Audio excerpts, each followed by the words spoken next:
Hello അസ്സലാമു അലൈക്കും.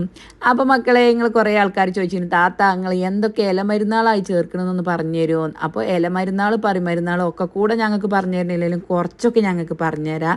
വട്ടവെറ്റില ചേർക്കുന്നുണ്ട്, ചെറുള ചേർക്കുന്നുണ്ട്, തഴുതാമ ചേർക്കുന്നുണ്ട്, തുളസി ചേർക്കുന്നുണ്ട്, കഞ്ഞിക്കൂർക്കൽ ചേർക്കുന്നുണ്ട്, നന്നാരി ചേർക്കുന്നുണ്ട്, അതേപോലെ തന്നെ പിന്നെയും കുറേ ചേർക്കുന്നുണ്ട്. ഇനി ഒക്കെ കൂടെ ഞാൻ പേര് പറയണില്ല. ഇതൊക്കെ തൊടുകൂടി കാട്ടുകൂടി പറമ്പുകൂടിയൊക്കെ നുള്ളി പെറുക്കി പറിച്ചുണ്ടാക്കിയിട്ടാണ് കേട്ടോ നമ്മൾ ആട്ടിലേഹ്യം വരകണത്.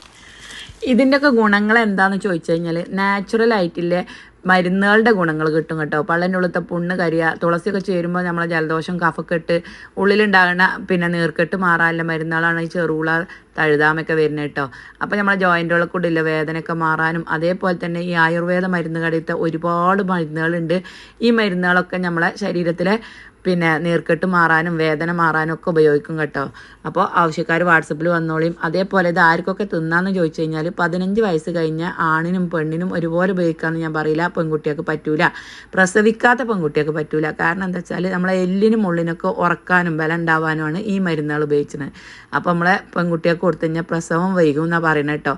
അപ്പോൾ ലാസ്റ്റ് 2 കുപ്പി തേനും ഒഴിച്ചിട്ടാണ് നമ്മൾ ഈ ലേഹ്യം വരകണത്. അപ്പോൾ പ്രസവിച്ച് കിടക്കണവർക്കും നല്ലതാണ്, ജിമ്മിന് പോണവർക്ക് ഒരു നാച്ചുറൽ ബോഡി ബിൽഡിങ് ആഗ്രഹിക്കുന്ന ആണുങ്ങൾ ഉണ്ടാവുമല്ലോ, ഓർക്കൊക്കെ നല്ല ബെസ്റ്റാണ്. പിന്നെ അതേപോലെ തന്നെ ദാമ്പത്യത്തിൽ പുരുഷന്മാർക്ക് എന്തെങ്കിലും ബുദ്ധിമുട്ടുള്ളവർക്ക് അതിനും പറ്റുന്നുണ്ട് കേട്ടോ.